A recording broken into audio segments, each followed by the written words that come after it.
Sooner or later on the trail, you're bound to encounter some drops. And as a coach, what you want is for your riders to be able to safely get past those drops, because that's the fun stuff.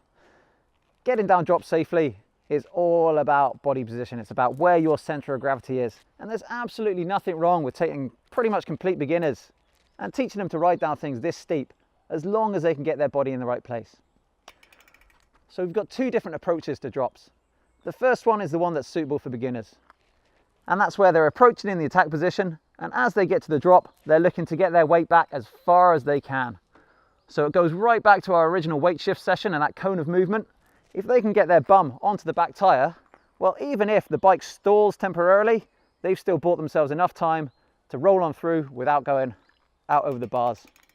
So getting the weight back, worst case scenario, they decide they don't want to be there anymore and they just step off the back of the bike, sit on the floor, and everybody's happy.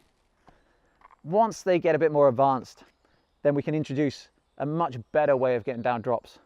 So we're still looking to roll down these drops. We're still keeping both wheels in contact with the floor. But instead of getting the weight right back, instead, if you can focus on getting your learners to get their weight as low as possible, it means they need to drop that seat right down out the way and really take the weight down onto their quads. And by staying down low and having a low center of gravity, it performs the same function as having their weight right back. So the second technique's only really suitable for people once they've got a bit more experience, a bit more confidence on the bike. And the reason for that is because you're asking them to bring their weight further forward, so they're going to be staring straight into the teeth of the drop. So instead of getting their arms back and straight like this, they're going to get their head low, about 15, 20 centimeters above the stem here. And it means they're really going to have their elbows sticking out. So when you're coaching this, you'll really see the points of their elbows.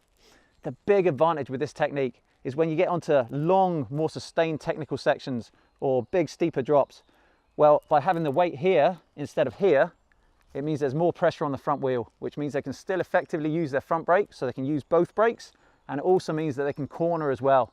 So whereas when you're back here, there's no pressure to actually corner effectively or to brake effectively, when you bring the weight forward like this, it means you can actually perform all those functions, and it also puts you in a really good position to do those essential cone of movement skills. Now we've looked at rolling drops and how to get down steep sections on the trail using your body weight shift to keep your center of gravity in the right place. But there's times when you don't want to have to stay on the brakes and slow down to actually get off a drop in the trail. And that's when we need a completely different technique altogether. And this is what we call the manual drop technique. So whereas with the rolling drop, you're going to use your brakes, you're going to slow right down to allow your wheels to stay in contact with the floor. With the manual drop, what we're looking to do is we're looking to launch the front wheel out into space, just long enough for the back wheel to reach the obstacle, and then the bike is going to be nice and flat in the air, and you can align it with the downslope as you land. The manual drop's quite a committing technique, so you're going to need speed. In terms of the bike setup, the seat's definitely way down because we're going downhill and we're going downhill fast. And in terms of gearing, well, the chances are you're already going to be in a good high gear because you've been pedaling away. And then it comes down to the key coaching points. Your riders are going to go from their attack position very, very rapidly into a position where their arms are straight and the body weight's going backwards.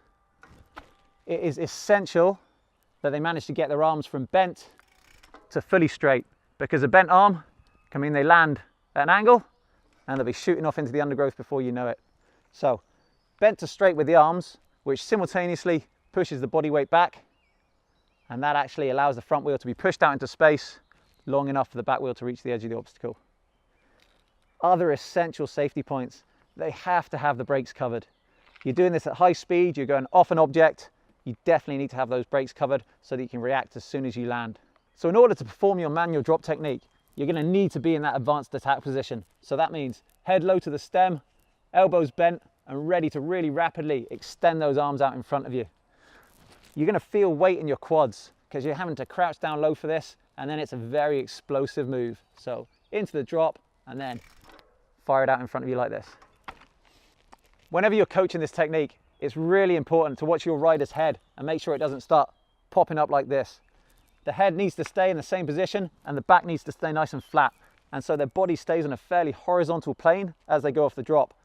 If they do find themselves lifting their head, then what that does is it brings the bike up and they'll find themselves landing in this position And quite often the back wheel will then pick up speed, throwing them out the back, and that's definitely not where they want to be. The other reason you might need to do this manual drop technique is if the drop's too big to roll. And how do you know whether it's too big to roll?